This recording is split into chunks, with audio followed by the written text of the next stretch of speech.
Welcome back, fellow mobile game fanatics. MyTyme here with another episode of Top Drives, and we're back with a Challenger Demon final. So as you can see, I am currently ranked 5th. Now my 4 losses have come from people playing me. I so far have not lost when I have played someone, and you can see with 18 games, I'm not exactly one of the people who have played a lot in the top 10, 15 at the moment. So I decided, you know what? Before going into this video, I was actually going to answer a few questions before playing 5 tickets and showing you how this event is panning out for me. So this is the team I've kind of gone with. I mean, I'm still really unsure about the DB3S as my 4th slot. I think really I'd be better off to build up another Rapid S and put that in, or potentially maybe finish the Jet 2+2 version and put it in. But anyway, let's just go to a couple of things. First of all, from in the comments, I want to address something from Nakamishi, I hope I said that right, who said to me I should build the DB3S and use it because of its 88 MRA. And yes, that is a very good point. It has very low weight, so although its handling is not great, it does make it a bit of an underdog car that will surprise you, because people will look at the car and think, oh, it's not got great power, not got great peak torque, but it's got no weight to it, and it can get up to its kind of top speed or higher end speeds fairly quickly, which does make it a good car, a very good ultra rare car. My only issue with it is it loses in the tracks against the Rapid. Now you can see here 3.993. Okay, it is a lot heavier, but it's got that traction control ABS. It's got some better power and that better handling. It's just helping it in those tracks. Now most of the circuits, they're not gonna, if you're not getting up to that kind of 100, 110, 120, 130, pushing through that barrier to 150, the MRA is going to be less important. So the Rapid does seem to be better suited for this event than the DB3S. However, I can't still decide if it's better than the M400 or not, and I've decided to go with it for now because I do think it's probably better overall for this event than the M400, although statistically it does look like it's worse. Okay, so just bear that in mind. Although statistically it may look like a weaker car, when you actually look at the stats and you look at the weight and take those kind of things into consideration, it's over half the weight less. Yes, forget about the power and torque and the handling. It makes a big difference in, for example, slaloms, karting circuits. So that's why we're keeping that.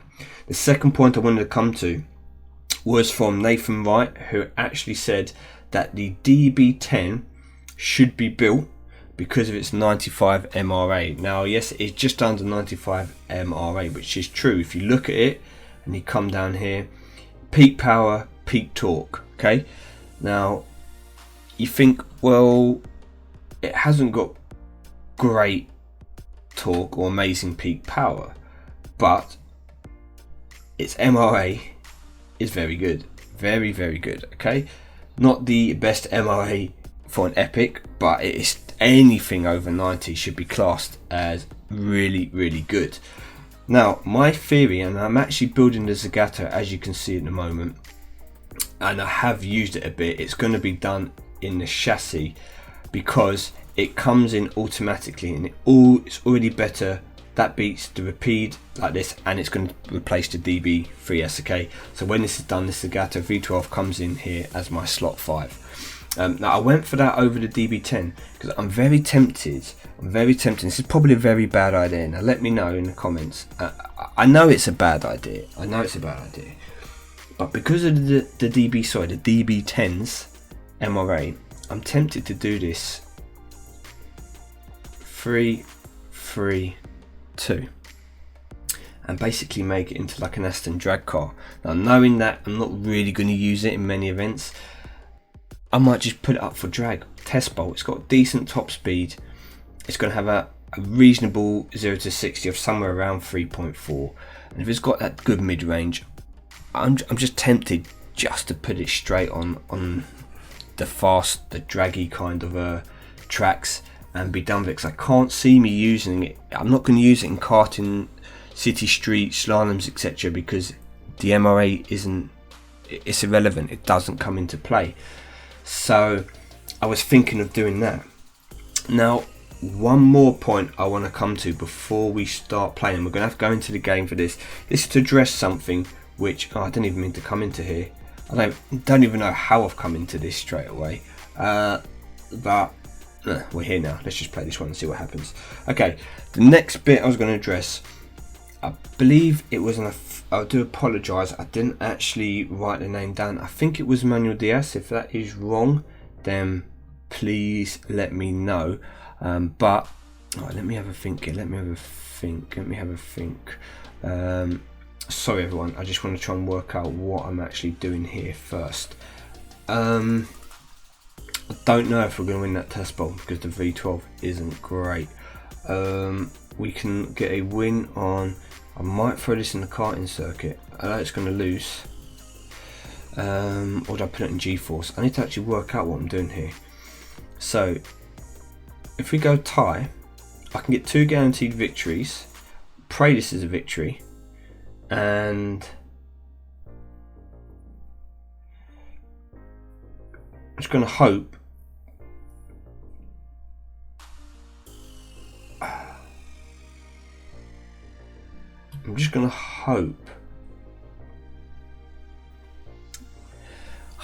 that the lack of weight on the DB3S will bring me through there.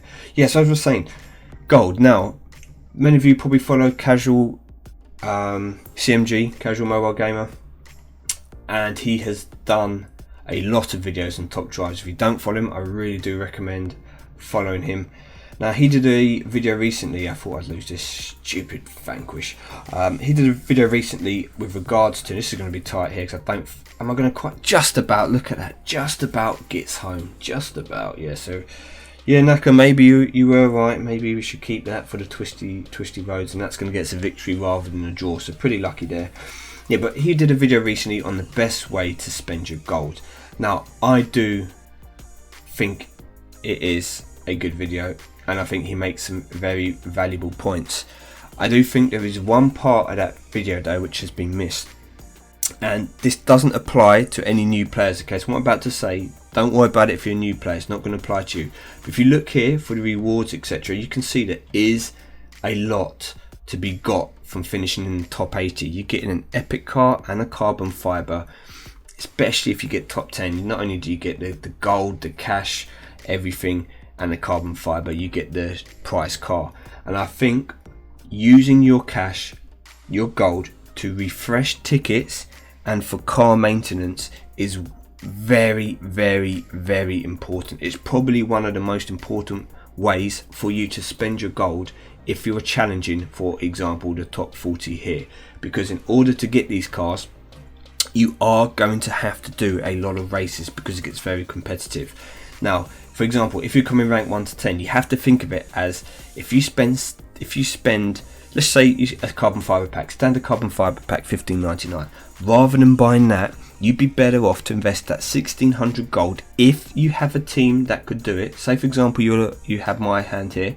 If you have a team that can get into this rank 1 to 10, or potentially at least remain there, spend that 1600 that you were going to spend on a carbon fiber on ticket refreshes and the 25-30 gold you have to use on your car maintenance as it gets towards the end of the event to make sure that you get in this rank. Okay, you're going to get 600 gold back, you're still going to get that same carbon fiber, you get cash for it as well, and you get the prize car. And if you move down for an event like this, it's even applicable up to tier 3. You're still getting that carbon fiber, you're getting an extra epic car on top, you get 100 of that gold back, and you get 30,000 cash.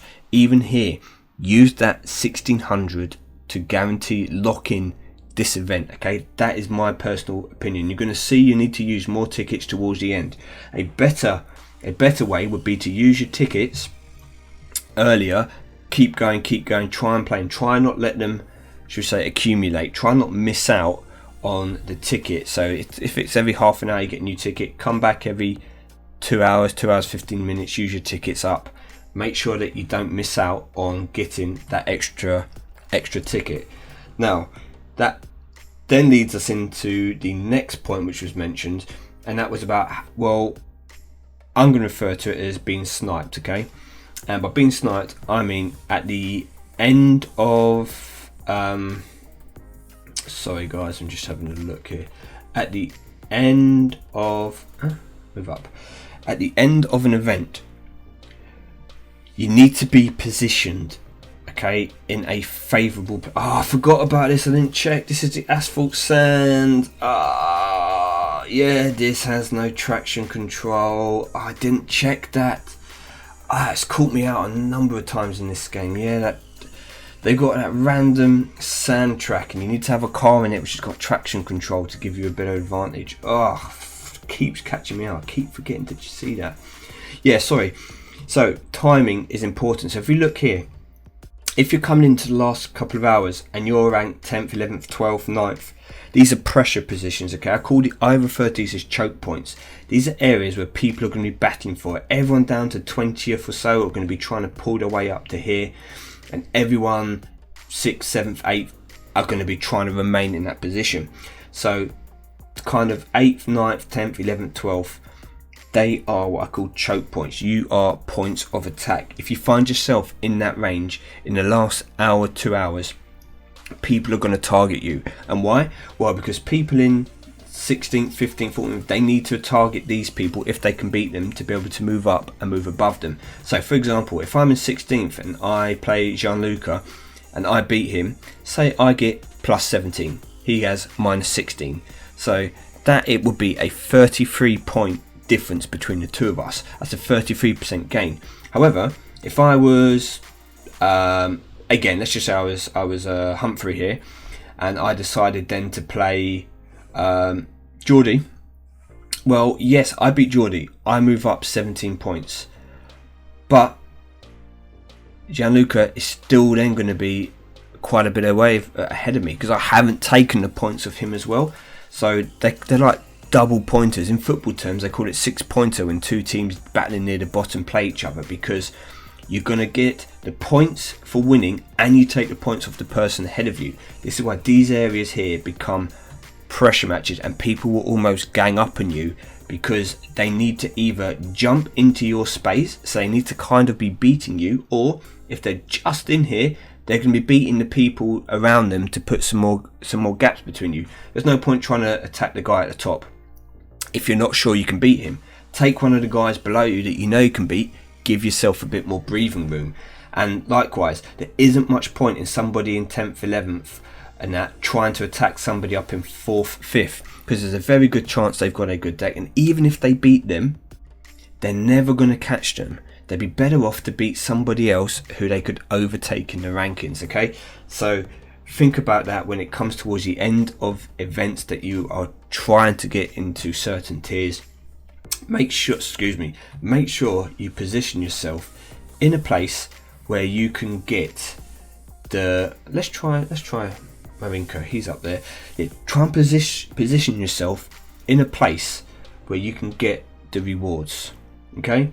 It sounds simple, but you want to position yourself in a place where you're kind of safe in the rewards. Try and not leave yourself in those choke points, because if you do, life becomes very difficult. Now, I've been there and I've been beaten in that situation, and I can tell you it's not a lot of fun. Also, what's not a lot of fun is this. I think I might have made a mistake here. Okay, let's have a look. Let's think. This is a good hand. Okay, this shows you an example. Somebody running 4 epics and a legendary. It's probably someone I shouldn't have come up against with this team. Even if they're not maxed out. He's got one maxed out, one that isn't. This is going to be 2 stars, and this is also maxed out. This is the only other ASTON I'd like to get, the V12 Carbon Black Edition. If I get that, I'd probably build that as well. Yeah, I think I might just have to take the loss here. As long as I beat the slalom, I get smashed in here 0 to 170. MRA, this isn't good. If I try and win this, I've lost this. I'm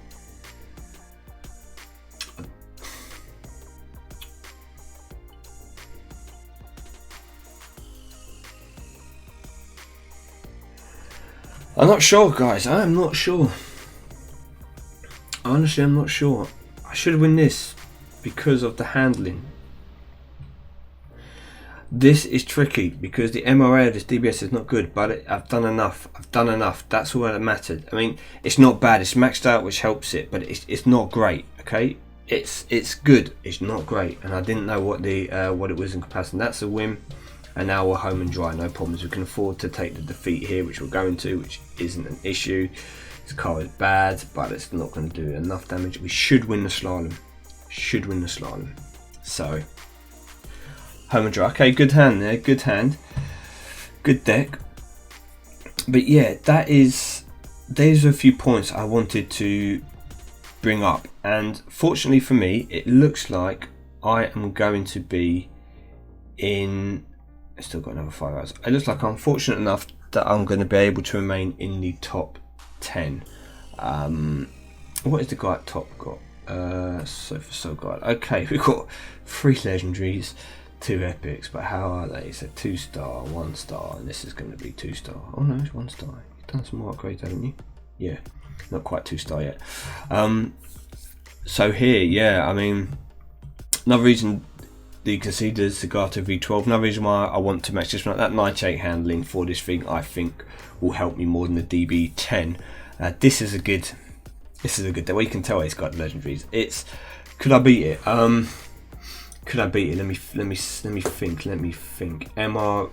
I don't know the MRA of Disadvantage, but I'd have a chance with the Speedster. I'd have a chance. Probably if I put in the DBS Super Leggero, I'd win there. I'm going to lose the slalom test.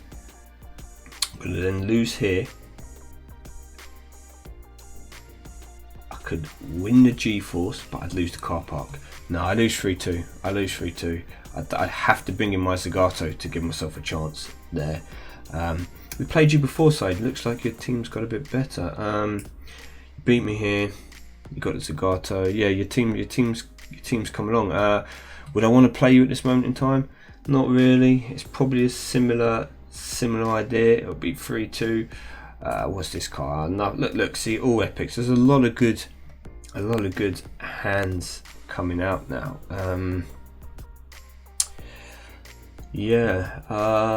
Not as easy, to be fair.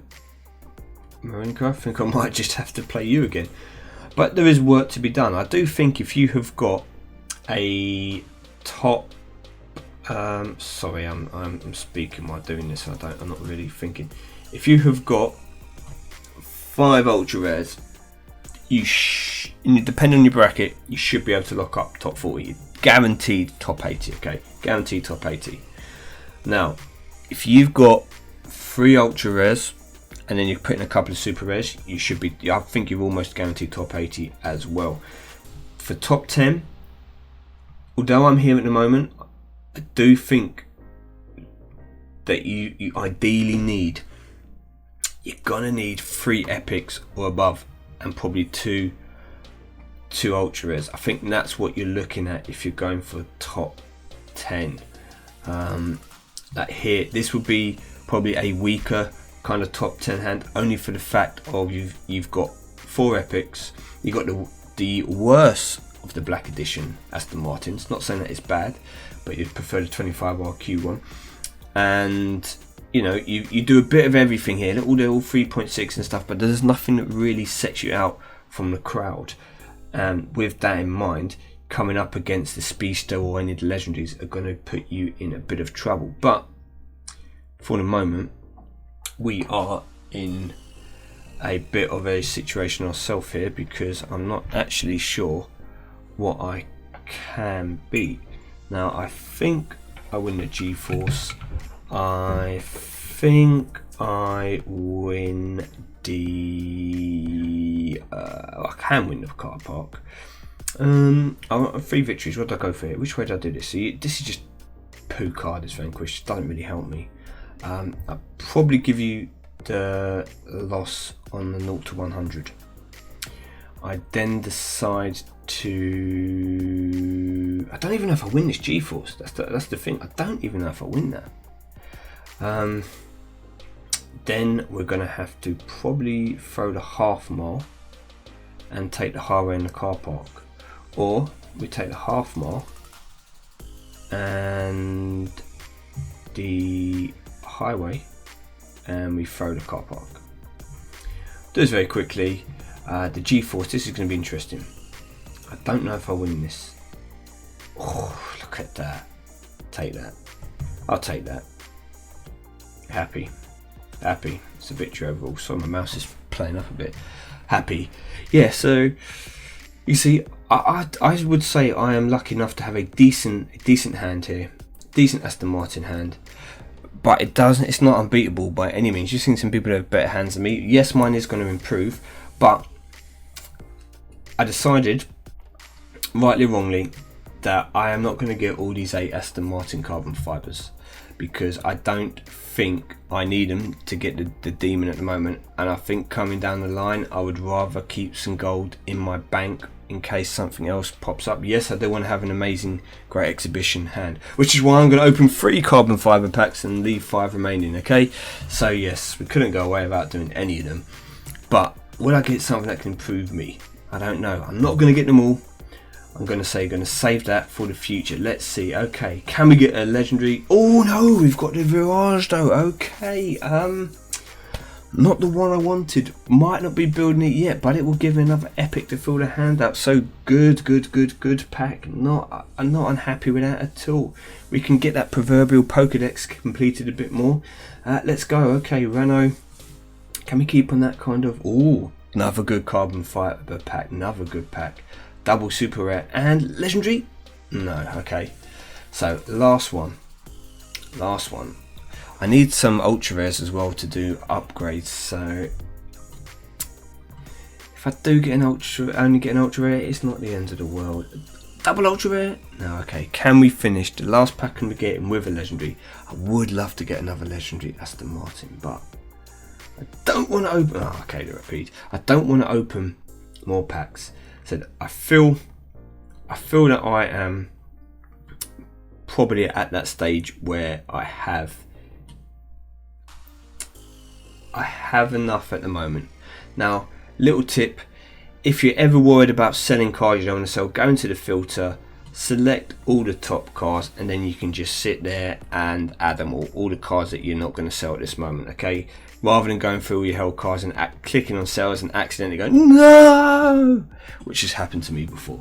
So nice little tip there. Yeah, so that's my Aston Martin team. That is what I'm going to be running with. I'm going to work on some of those epics. We will come back. You will see me probably with at least 1 more epic in my team, possibly 2, but given that I should be, fingers crossed, should be able to remain in the top 10, I am not going to go ham on my cars. I'm going to keep that gold now, and I'm going to keep some of my resources and use them in future events. So I've been MyTyme. Thank you very much for watching. If you found this video useful, sorry it's a bit longer, but I have tried to give you some good pointers and tips throughout it, as well as address some of your questions.